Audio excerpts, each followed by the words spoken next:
Bonjour à tous les auditeurs de la Radio Congo Filimbi. Aujourd'hui, je suis ensemble avec le mouvement de Y'en a marre ici au Sénégal. Bonjour, monsieur Salou. Bonjour. Luc Kouloula, il était monsieur qui était dans le mouvement de Lucha et aujourd'hui on veut le tuer là-bas dans notre République démocratique du Congo. Quelle est votre réaction concernant la mort de ces messieurs? Oui, tout d'abord, permettez-moi aussi de présenter nos sincères condoléances à nos amis, nos frères de la Lucha du Congo, et aussi de présenter nos condoléances à tous les citoyens du Congo, résidant au Congo et de la diaspora. Et comme vous l'avez bien dit, Luc Kouloula a été tué lors d'un incendie suspect, qui jusqu'ici, même si nous ne savons pas l'origine de l'incendie, mais nous soupçonnons qu'il s'agit bien d'un assassinat venant des personnes qui sont contre la paix au Congo, qui sont contre une transition plus ou moins démocratique à la République démocratique du Congo. Donc c'est un acte lâche, un acte condamnable et condamné partout dans le monde et par la communauté internationale. Et nous, Y'en a marre, notre rôle et notre mission d'ailleurs, c'est de demander, comme nous l'avons d'ailleurs fait aux premières heures de cet acte lâche, demander la mise sur pied d'une commission indépendante pour que la lumière soit faite, pour que la lumière soit dite et que justice soit faite. Car Luc était un jeune très engagé, connu de par le monde, connu au Sénégal et un peu partout dans le monde, membre de Lucha, très engagé dans la lutte citoyenne, très engagé dans la lutte pacifique pour un Congo juste, démocratique, pour un Congo pour les Congolais. Merci beaucoup, M. Sialou. Je ne sais pas, quelle année vous avez parti, Y'en a marre, il était parti à la République démocratique du Congo. Vous étiez invité par le mouvement à Filimbi jusqu'à ce que les gens de Y'en a marre se retrouvent en prison. La politique de la République démocratique du Congo, comment vous avez trouvé ça? Ce sont des sauvages avec leur peuple ou bien avec leur mouvement? En fait, ça fait déjà 3 ans que Y'en a marre était au Congo. Ce qui s'est passé, tout le monde se le rappelle. Ils ont été arrêtés avec nos amis du ballet citoyen, avec nos amis de la Lucha, pour la bonne et simple raison qu'ils tranchaient, qu'ils voulaient mettre sur pied un mouvement citoyen, le Filimbi. Et pour nous, c'est une liberté plus ou moins primaire. C'est une liberté fondamentale tirée des droits primaires. Le droit à l'association, le droit à la mise sur pied d'une organisation citoyenne, c'est un droit fondamental accepté par tous les pays du monde.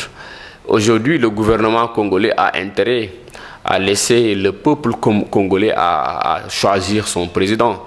Dès lors que Kabila, son mandat s'est terminé depuis décembre 2016, Kabila s'accroche au pouvoir, Kabila refuse d'organiser des élections transparentes.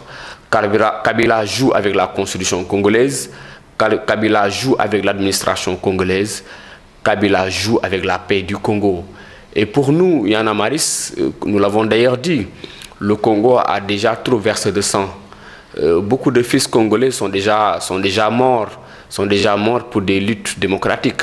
Pour nous, Abana, ça doit cesser, ça doit cesser. Les Congolais méritent d'avoir un pays démocratique. Les Congolais méritent d'avoir un État respectable et respecté. Les Congolais méritent d'avoir un président qui a pour mission de satisfaire les besoins fondamentaux du Congo. Parce que le Congo ne peut pas continuer à vivre dans des problèmes politiques, ne peut pas continuer à vivre dans des conflits plus ou moins électoralistes. Le Congo a d'autres besoins beaucoup plus fondamentaux. Le Congo a des besoins de développement.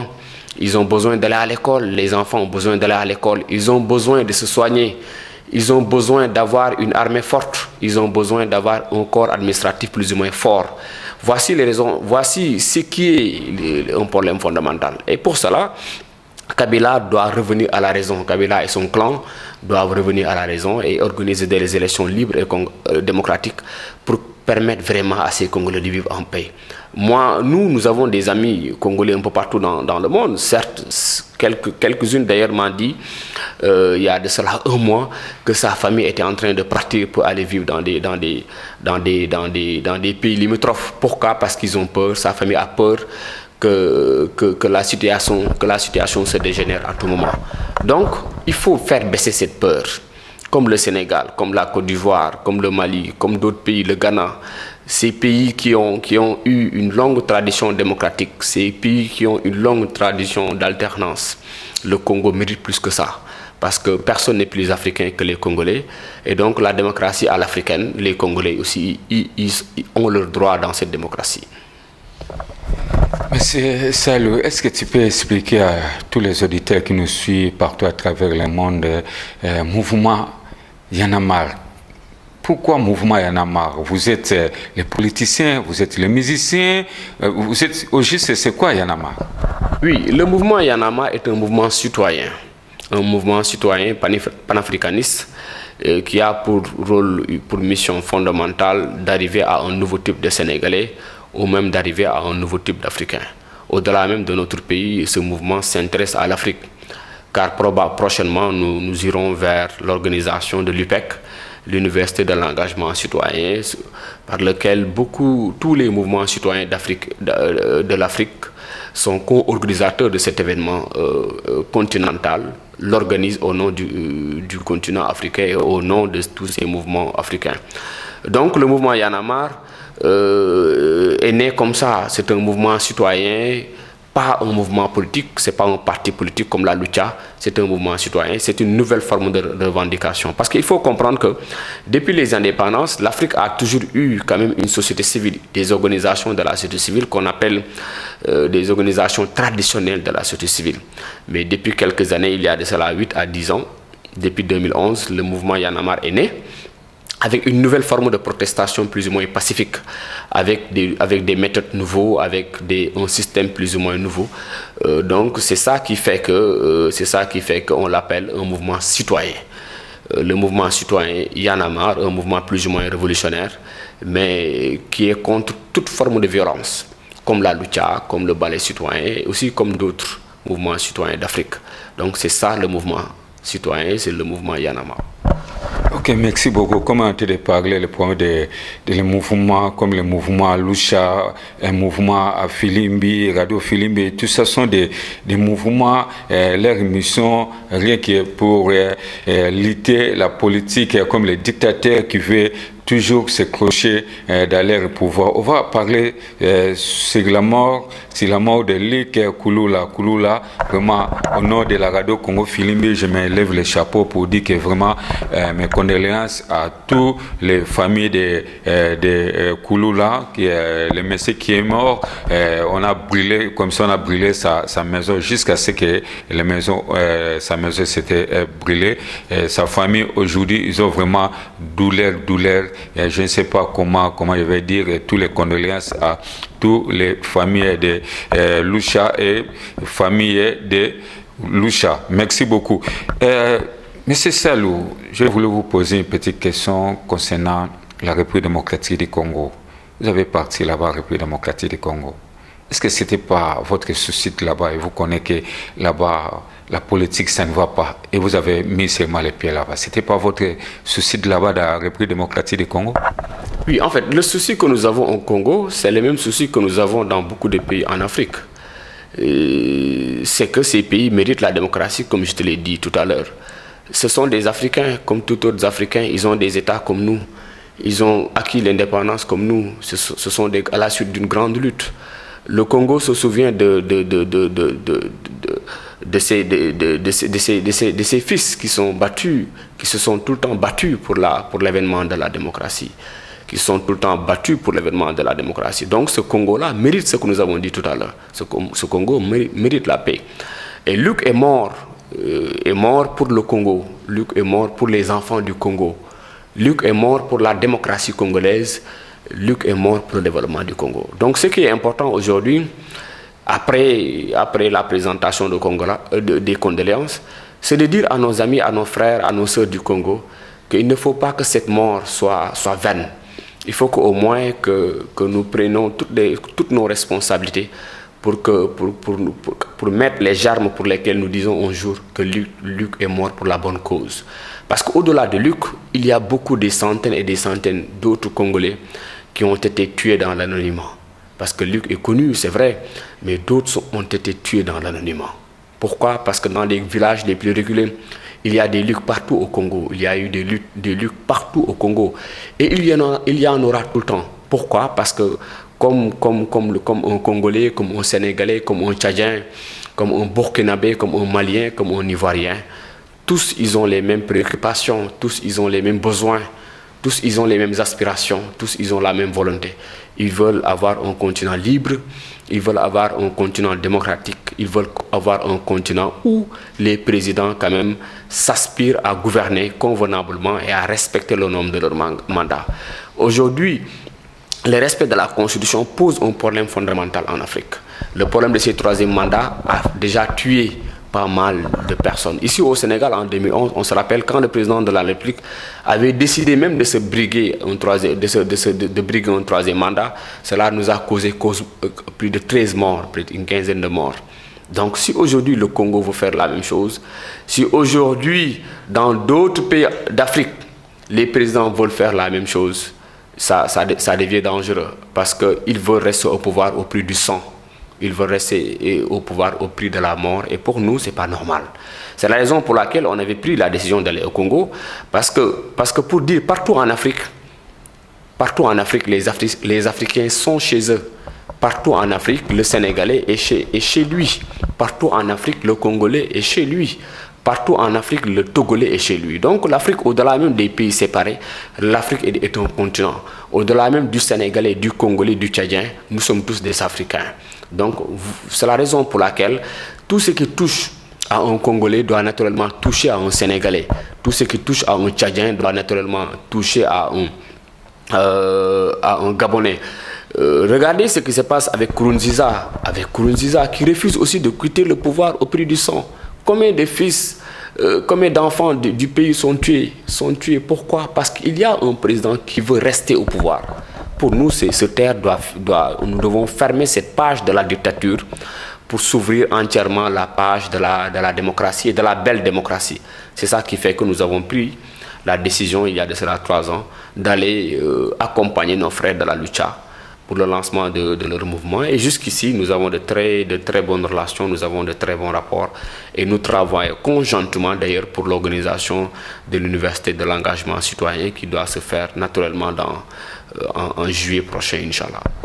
Merci beaucoup. Le Lucha que vous connaissez très bien, Y'en a marre, avec le Lucha, vous êtes vraiment comme les oiseaux de même plumage, vous êtes ensemble au tout moment. Et je vois aussi même les gens de Lucha qui viennent vous rendre visite ici au Sénégal. C'est la même chose. Et les Y'en a marre qui collaborent avec les Lucha, avec les Filimbi. Aujourd'hui, il y a plus de dizaines de citoyens Filimbi sont en prison et il n'y a aucun jugement, sont là depuis qu'on a arrêté les gens de Filimbi, sont en prison. Quelle est votre réaction concernant les gens de Filimbi sont en prison? Oui, il y a une dizaine ou une vingtaine, parce qu'on n'a pas le nombre exact, mais dans tous les cas, il y a beaucoup de militants de Filimbi qui ont été emprisonnés. Comme il y a aussi beaucoup de militants de Filimbi qui sont en exil. Il y a des personnes qui travaillent au Congo, qui gagnaient leur vie au Congo. Ils ont finalement pris la décision d'aller en exil quand même parce que sinon ils allaient être tués, sinon emprisonnés. Et que ça ne sert à rien que tous les militants de Filimbi soient dans les prisons parce qu'il faut que la lutte continue. Il faut que le Congo soit libéré par ses enfants. Mais tout ceci n'est pas nouveau en Afrique, tout ceci n'est pas nouveau. Et toujours, nous verrons la même finalité. Nous avons vu ce qui s'est passé en Afrique du Sud avec l'apartheid. Nous avons vu ce qui s'est passé dans d'autres pays au moment des indépendances. Des personnes ont été emprisonnées, d'autres ont été exilées. Mais il faut tout le temps faire comprendre au président que le peuple aura toujours raison sur eux. Personne ne peut mettre en marge de son peuple. Personne ne peut lutter contre son peuple. Le peuple aura la raison sur Kabila. Le peuple congolais aura sa raison sur Kabila. Le peuple congolais aura sa raison sur Kabila. Donc, il est temps pour Kabila de revenir à des meilleurs sentiments.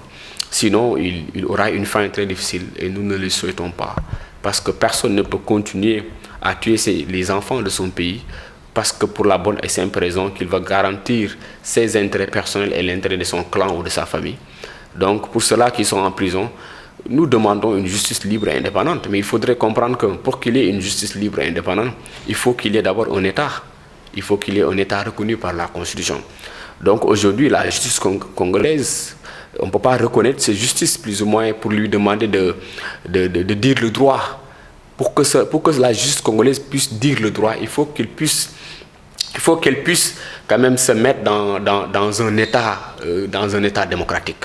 Aujourd'hui, le président a terminé son mandat depuis 2016. Il refuse de partir, la Constitution est violée. Et voici toutes les dispositions qui garantissent la mise sur pied d'une justice libre et indépendante. Donc, c'est la raison pour laquelle le Congo aujourd'hui, personne ne peut dire que ces militants auront droit, les militants de Filimbi auront droit à un jugement plus ou moins impartial, auront droit à un jugement plus ou moins indépendant. Mais nous l'espérons, et nous demandons aussi à la population congolaise de continuer le combat, pour libérer leurs frères et sœurs qui sont dans les prisons, de continuer le combat pour libérer le Congo. Et nous savons, nous sommes conscients, nous sommes certains, parce que nous sommes tout le temps en contact avec eux, nous sommes certains, nous sommes conscients que ce combat sera mené à bien, et Inch'Allah, le Congo sera libéré de la tyrannie du clan Kabila. Merci beaucoup. Le Congo, ça sera libéré, comme tu veux de dire, Inch'Allah. Les Kabila ou bien tous les politiciens qui ont été de tuer les Congolais, qui ont été de tuer les gens de Filimbi, les mouvements de Lucha, est-ce que ce n'est pas pour faire perdre les gens ou bien sont là seulement pour leurs sentiments qui fait tuer les gens comme ça? Comme l'on dit, comme les Grecs l'ont déjà dit bien, le pouvoir rend fou. Le pouvoir rend fou et parfois le pouvoir rend absolument fou. Et je pense qu'ils sont devenus très fous. Ils sont devenus très fous. Ils ont la hantise, cette maladie psychologique de penser à quitter le pouvoir. Le pouvoir n'est pas une fin en soi. Il y a une vie après le pouvoir. Et beaucoup de présidents l'ont démontré. Il y a une vie après le pouvoir. Et il faudra apprendre à créer cette vie après le pouvoir. Il faut aussi apprendre à quitter le pouvoir avant qu'il ne vous quitte. Il faut aussi apprendre à quitter le pouvoir avant qu'il ne vous quitte. Vous savez, le rôle le statut d'un président de la République, c'est une mission plus ou moins populaire, confiée par un peuple, confiée par le peuple.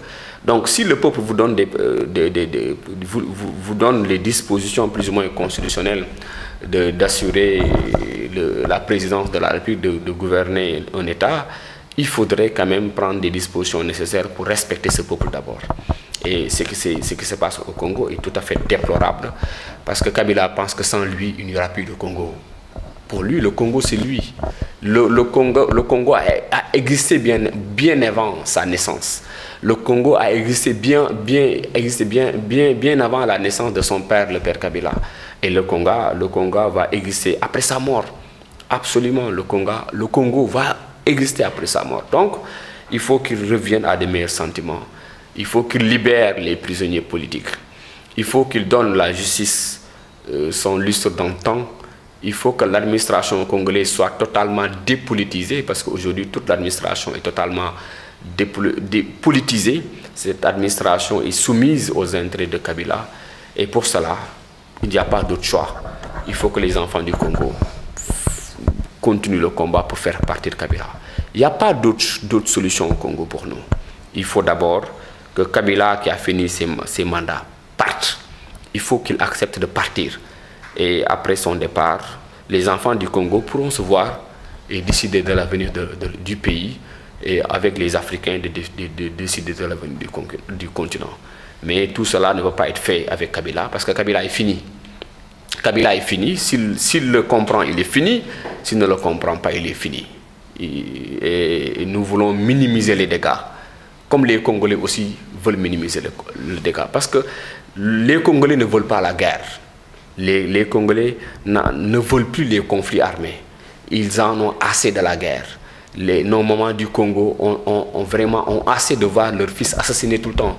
Ils veulent vivre, ou elles veulent vivre en paix. Elles aspirent à un climat de paix. Le Congo veut la paix. le Congo veut la paix et les Congolais souhaitent avoir la paix. Et c'est simple. Et Inch'Allah, ils auront la paix. Ils auront la paix, il faut faire partie Kabila et la paix s'installera définitivement au Congo. Merci beaucoup, M. Salou. M. Salou, la mort de Luc Kouloula qui a fait bouger l'Afrique ou le monde, et vous avez parlé partout à travers beaucoup de radios. Y'en a marre, il avait manifesté partout pour la mort de Luc. Et on a vu aussi les musiciens Tiken Jafarai qui avait parlé aussi pour la mort de M. Luc qui veut nous quitter. Et là où il est mort, là-bas, on appelle héros, puisque c'est monsieur qui s'est battu pour la nation et aujourd'hui il est mort dans les combats. Vraiment, ça nous fait vraiment mal. Mais si on regarde bien, concernant la mort de Lucha, que tout le monde est là en train de parler pour sa mort, Congo Filimbi, vous avez laissé comme ça, votre frère il va partir comme ça, ou bien vous avez continué toujours à soutenir les mouvements de Lucha? Non, comme on le dit dans notre jargon, le combat continue. Le combat continue, comme tu l'as dit, Tiken Fakoli a déploré cet assassinat. Mais comme nous l'avons dit tout à l'heure, de Dakar à Kinshasa, de Kinshasa à Nairobi, de Nairobi à Libreville, de Libreville à Bamako, de Bamako à Abidjan, tous les Africains ont déploré ce qui s'est passé au Congo. Et ils continuent à le déplorer. Ils continuent à le déplorer. Et comme tous les Africains soutiennent le mouvement Filimbi, et ils continuent à le soutenir. Pourquoi? Parce que pour nous, comme je l'ai dit tout à l'heure, partout en Afrique, nous sommes chez nous. Partout en Afrique, nous sommes chez nous. Et de ce fait, le combat va continuer. Les Congolais sont assez déterminés. Et nous saluons même d'ailleurs l'implication de l'Église dans ce combat. L'Église catholique joue un rôle fondamental parce que ça fait plaisir de voir les clergés catholiques à côté du peuple, au prix même de leur vie, Parce que c'est ça, c'est important. Il est important de voir les religieux porter des revendications populaires. Les gens peuvent les accuser de politique, mais il s'agit bien de revendications populaires. Et ces revendications populaires, si ces revendications sont des revendications politiques, c'est aussi pertinent de les accompagner. Parce qu'ils ne peuvent pas avoir l'église catholique en Congo s'il n'y a pas de peuple. Ils ne peuvent pas exister d'église catholique au Congo s'il n'y a pas de Congolais. Donc c'est normal que l'église catholique demande la fin de ce conflit politique qui a quand même trop versé de sang. Et c'est très simple. Des dispositions constitutionnelles ont déjà été prévues, rédigées, clairement définies. Il faut se conformer à ces dispositions pour qu'il y ait paix. Mais si on nomme une seule personne, président de la République, et son clan, quand même qui sont en charge du respect de ces dispositions constitutionnelles, les violent pour rester au pouvoir. Mais normalement, toutes les composantes de la nation doivent se mobiliser contre ces personnes. Et ça se fait pertinemment au Congo. Raison pour laquelle, en tout cas nous Sénégalais, avec nos frères africains, nous sommes rassurés de la suite de ce combat. Nous sommes vraiment rassurés. Nous savons, comme je te l'ai dit, que le peuple va dire son droit. Et le peuple va reprendre son pouvoir. Et le peuple gagne toujours. Voilà, le peuple gagne toujours. Parce que le peuple a tout le temps raison. Personne ne peut marcher contre son peuple. Personne. Et le pouvoir est tiré du peuple. Et donc ce peuple va reprendre son pouvoir. Et cela se fera. Et ce que nous ne voulons pas, c'est que cela se fasse en versant du sang. Nous voulons une transition pacifique. Nous ne voulons pas qu'un enfant congolais ou africain soit tué quelque part pour une transition démocratique. C'est possible. Les pays qui le font le réussissent d'une manière normale. Donc pourquoi pas le Congo? Pourquoi pas le Congo? Dès lors que les Congolais les méritent, comme tous les Africains. Donc c'est ça, c'était ça, il faut... Et nous sommes rassurés. Nous sommes rassurés de la suite. Et Luc est mort comme Lumumba au prix de la nation. Luc est mort comme Lumumba. Parce que Luc quand même, pouvait ne pas se sacrifier pour sa nation. Pouvait ne pas se sacrifier pour son pays. Nous avons bien écouté et entendu la déclaration de sa sœur la déclaration de sa sœur, et c'était vraiment ému. C'était fort comme déclaration, c'était vraiment fort, les témoignages de sa sœur avec qui Luc était dans la maison au moment de l'incendie. Cela montre davantage que la dimension quand même de l'engagement de Luc. Et cela nous interpelle tous en tant que mouvement citoyen. Cela nous interpelle tous en tant que militants de des mouvements citoyens, pour dire que c'est un combat très difficile, mais que nous menons pour notre patrie, que nous menons pour nos pays, que nous menons pour notre continent. Merci beaucoup, M. Salou. Vraiment, c'est tout un plaisir pour nous de la radio Congo Filimbi, radio de diaspora, radio qui a été de soutenir tous les mouvements citoyens de Yanamar, Congo Filimbi, Lucha, les ballets, pour une seule cause, pour libérer le pays africain sont en otage. Vraiment, merci beaucoup, M. Lik. Est-ce que vous avez dernière parole en deux mots, puisqu'on est presque à la fin de notre émission, votre dernier mot concernant la mort de M. Luc qui va nous laisser ici dans quelques jours? Merci beaucoup, c'est un plaisir. Et avant de terminer, je veux nous demander, en fait, nous nous inclinons, je veux dire, pieusement devant la mémoire, la tombe de Luc, et nous demandons que sa mort soit l'étincelle qui va faire partir le Congo. Nous demandons que le combat continue pour que vraiment Luc puisse reposer en paix. Parce que pour que Luc puisse reposer en paix, il faut d'abord que Kabila parte. Il faut que Kabila parte, il faut que le Congo redevienne une nation forte, une nation démocratique, une nation développée. Et pour cela, donc, nous, les enfants du continent et les enfants du Congo réunis, nous devons continuer à lutter pour honorer la mémoire de Luc. La mémoire de Luc mérite d'être honorée. Et pour cela, il faut continuer la lutte pour sauver le Congo. Merci beaucoup tous les auditeurs de la radio Congo Filimbi. J'étais ensemble avec M. Salou de Yanamar qui ont été de pleurer leurs frères. On a tué à cause de la République démocratique du Congo, à cause de l'Afrique, puisque aujourd'hui, si la République démocratique du Congo, si sont libérés la République démocratique du Congo, j'espère que tous les pays africains, ça sera libéré. Tant qu'il y a toujours les problèmes là-bas, tant qu'il y a toujours les dictateurs dans notre pays, dans l'Afrique, partout, il n'y a pas la paix, vraiment, ça nous fait toujours mal. J'étais ensemble avec M.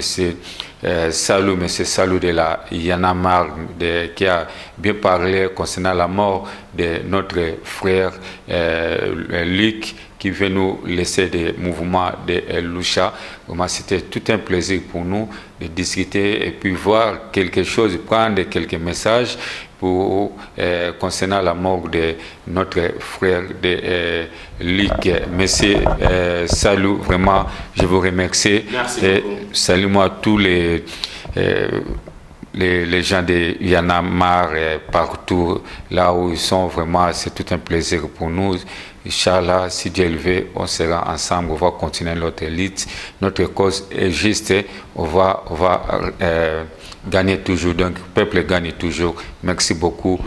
Yanamar. Alors Congo Filimbi, à vous l'antenne s'il vous plaît.